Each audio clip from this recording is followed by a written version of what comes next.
Mom, if Dad's gone, the company's all mine, my brother Daniel said, disbelief dripping from his words. Obviously, Daniel, our mother Patricia responded. Plus, if you do the math, there's a sizable inheritance in Plan B with Dad's life insurance. We could live large for a while. It's like a bonus.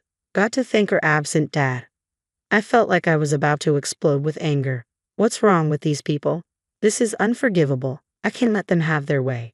Just as I was about to yell, I got a call from Dad in the hospital. This story goes back a few months. My name is Christopher, a 33-year-old architect working at a design firm. I moved out of my family home and now live alone in a nearby condo. Being single is a little lonely, but I love my job and live a fulfilling life every day. Today is my day off, and I had plans to meet with my dad. James. Christopher, how have you been? Dad showed up for our meetup with his usual warm smile on his face. Dad, long time no see. Have you lost some weight? Running the business must be tough work. Keeps me busy, but I'm doing well.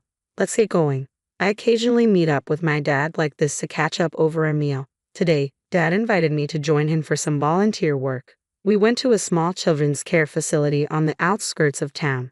Hello, Mr. Smith. James. Christopher, hello, and thank you for coming today. We were greeted by the friendly face of the elderly director. Dad and Mr. Smith were chatting away warmly. It turns out my dad grew up in this facility.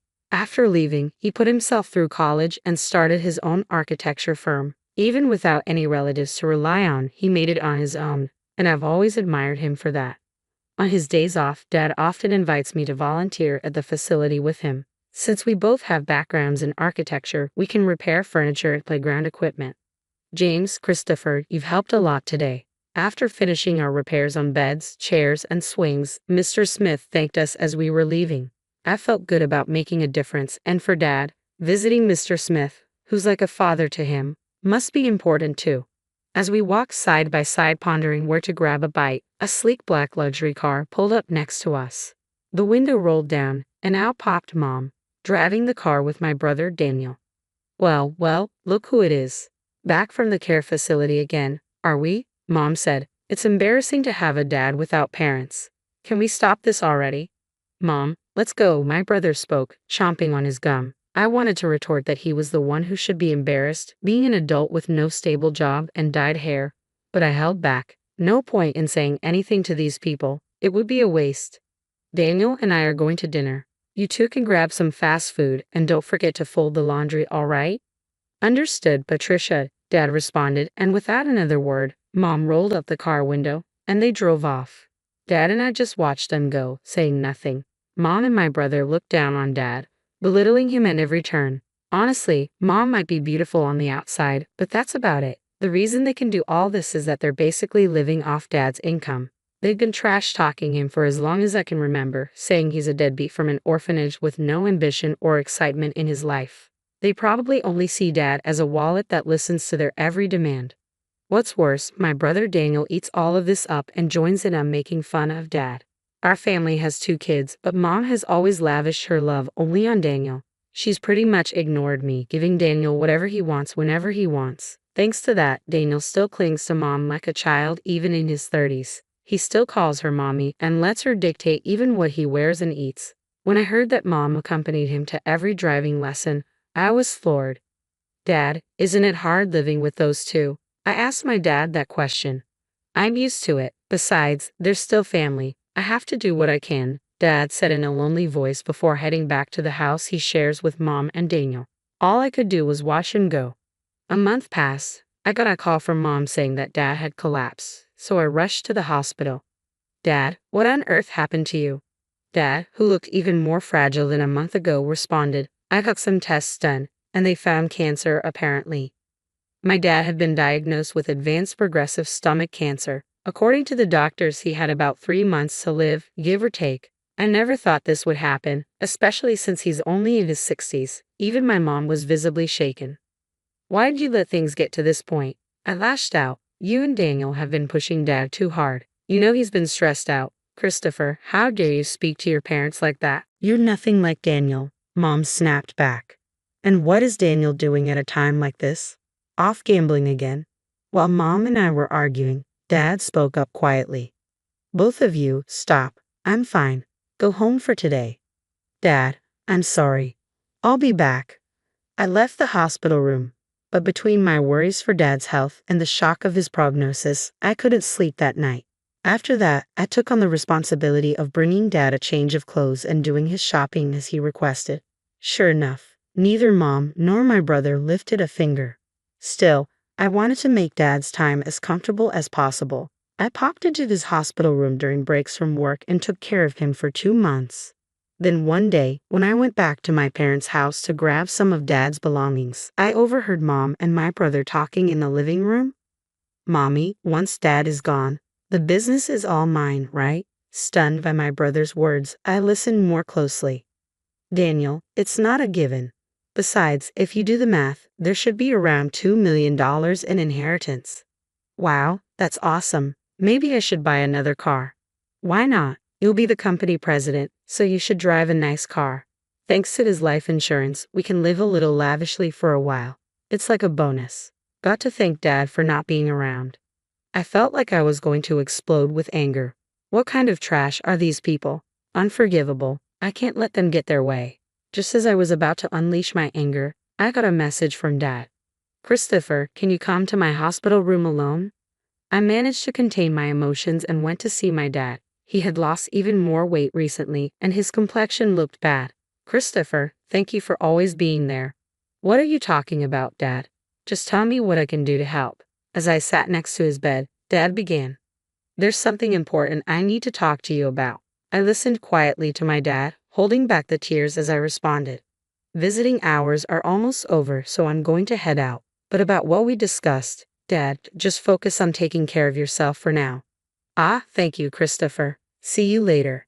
In the end, that was the last conversation I had with my dad. He took a turn for the worse shortly after and passed away the next day. I held my emaciated father's hand in the hospital room and cried. My mom and brother also put on a show of tears, but only this time. Things got pretty tough after that. Mom was technically in charge of the funeral, but of course she didn't lift a finger. Instead, she showed up at the funeral all done up in makeup and tried to cut corners on the costs. He doesn't even have any relatives. Why not keep it simple? Dad's coworkers and business associates are coming to the funeral. Don't embarrass us with that kind of talk. And today, while getting his necktie tied by Mom, Daniel chimed in, just do what Mom says. Don't waste money on a dad like that. Daniel, just be quiet. If it's about money, I'll handle it. At least let me give Dad a proper send-off. So I ended up taking charge of the entire funeral. It seemed Dad was well loved by many people. Lots of folks came to pay their respects, which made me really happy. About a week had passed since the funeral ended. That's when Mom spoke up. Now that we are a family of 3, we finally got that person out of the picture. Now the $2 million inheritance is all ours, right, Daniel? And Dad's company too. Man, I'm finally going to be the boss. Listen up, Christopher, you better give up your share. Got it? Just after the funeral had ended, they were already talking about this stuff. Annoyed, I replied, Dad had already arranged all the inheritance matters with the lawyer. I have the contact details. What? Why didn't you say that sooner? Call the lawyer right now. That's right, Christopher, hurry up. So I dialed the number on the business card that Dad had given me. Not long after, the lawyer, a woman in her mid-30s, arrived. I'm Attorney Williams. I've been authorized by James to handle matters concerning the inheritance. I'm very sorry for your loss. While shaking hands and greeting the lawyer, my brother Daniel said, Wow, I thought lawyers were all old dudes. You're quite the looker. Got a boyfriend? Oh, Daniel, do you like her? Mommy prefers someone younger, my mom chimed in. Knock it off, both of you. Thank you for coming all this way. Please come in, I interjected, ushering Miss Williams into the room. Let me explain. First of all, concerning the company, James had told me before he passed that it would be transferred to an acquaintance's company. I've been proceeding with the paperwork. What? Daniel shouted. What does that mean? I was supposed to become the CEO. I've heard nothing of the sort. For the sake of the employees, the company will be merging with a trusted and skilled company that your father was fond of. The other company has already agreed, so there's nothing that can be done. That damn outsider. Damn it. Daniel fumed. My mom hurriedly chimed in. Daniel, calm down. The inheritance is ours, right? It should be around $2 million, shouldn't it? Miss Williams answered in a matter-of-fact manner. No, there's nothing like that. The company was not doing as well as you think, and any remaining assets have been used to prepare for the company's transfer. What? What about our money? There should be $2 million coming in, Daniel exclaimed. Mommy, what's going on? Patricia has received a substantial life insurance payout. She has left a will expressing the desire to gift that money. What are you talking about? We've already spent that on a new car. Dad had multiple insurance policies, right? What about those other payouts? Regarding life insurance, James had canceled all policies before he passed. All I know is that the money was used up. What? Where did all the money go before he died? Damn it. Was he planning to leave us without a dime? Daniel shouted. I watched Miss Williams leave as my mom and brother lost their composure. As she left, she said, It's tough, isn't it? All I could do was give her a smile in return. I looked up at the night sky, recalling the last conversation I had with my father. While walking, I remembered, Christopher, would you take over the company if I die? There might not be much in assets, but I should be able to leave you at least the insurance money. There should be enough of that. Dad, you were the only one in the family who was kind to me. I wanted to leave something for you at least. Dad, I respect you for building the company from scratch with your own hard work. I want to make it on my own too. I don't need the company or the insurance money, but if there's any inheritance left, I want you to use it as you wish. I'll help in any way I can. Christopher, thank you. Thank you. Walking alone, I realized I had arrived at the facility. Despite it being night, Mr. Smith was in the yard. When he saw me, he ran over in tears. Christopher James passed away so suddenly. He told me not to come to the funeral, but actually, Mr. Smith, my dad was grateful for both you in the facility. I just found out too, a little while ago, James made a large donation to the facility. A really large one. Now we can buy the things the kids need. We might even be able to renovate. Thank you, but I wish James could have lived. I wish he could have been happy.